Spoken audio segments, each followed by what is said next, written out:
We turn now to look at how the Israeli government's cracking down on Israeli citizens who criticize their government's bombardment of Gaza.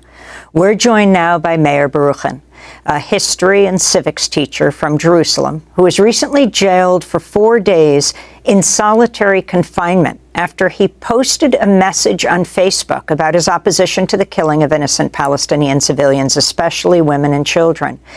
On November 9th, Israeli police ransacked his house and arrested him. They also seized his phone and 2 laptops. Police interrogated him on suspicion of committing an act of treason and intending to disrupt public order. He was then jailed for 4 days and labeled a high-risk detainee. Baruchin has since been freed, but he's lost his job as a teacher and is still facing charges. Despite this, Meir Baruchin has refused to stay silent and is joining us now from Jerusalem. Meir, welcome to Democracy Now! It was hard for us to get in touch with you over the last few days because your electronic devices like your phone were taken. Can you talk about exactly what happened to you? What did you post? And then how did the Israeli police come to ransack your house? First of all, thanks for having me. When I got to the first interrogation, the interrogators presented 14 posts, most of them before October 7th. There were posts from 4 years ago, from 2 years ago. Only 1 or 2 posts were after October 7th. What I'm trying to do in my Facebook posts is this. For most Israelis, Palestinians are really vague images. They have no names, no faces, no family, no hope, no plans. And I'm trying to give them names and faces, introduce them to Israelis, so more Israelis would be able to see Palestinians as human beings. So that's what I do in my Facebook. The police didn't like it, so they arrested me.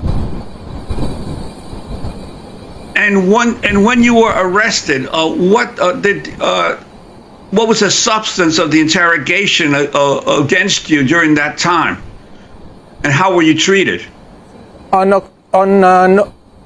November 9th, I got a call from the police to come over for interrogation on sedition.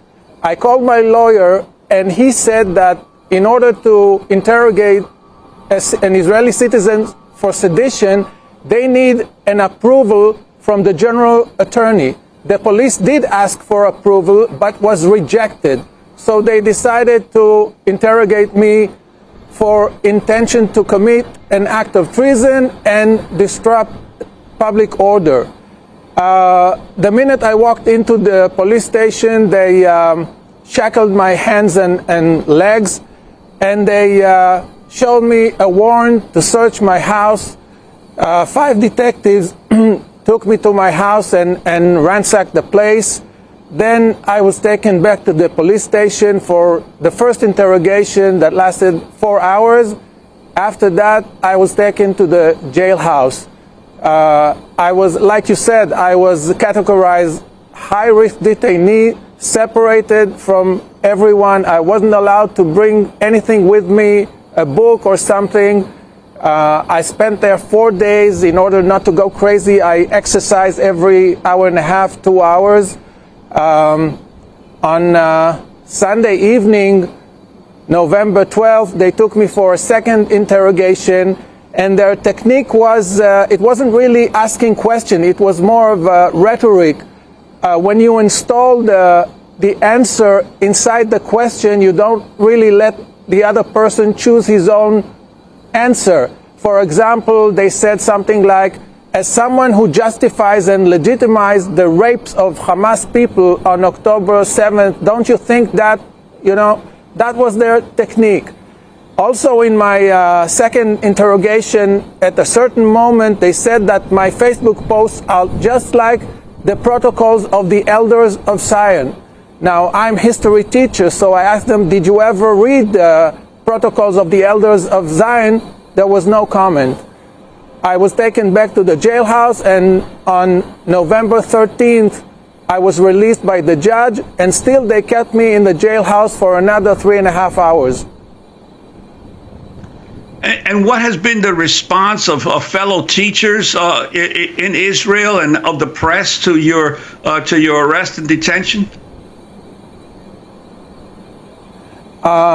Most of mainstream media embraced the statement of the police spokesman who accused me as justifying and legitimizing the rapes committed by Hamas people on October 7th.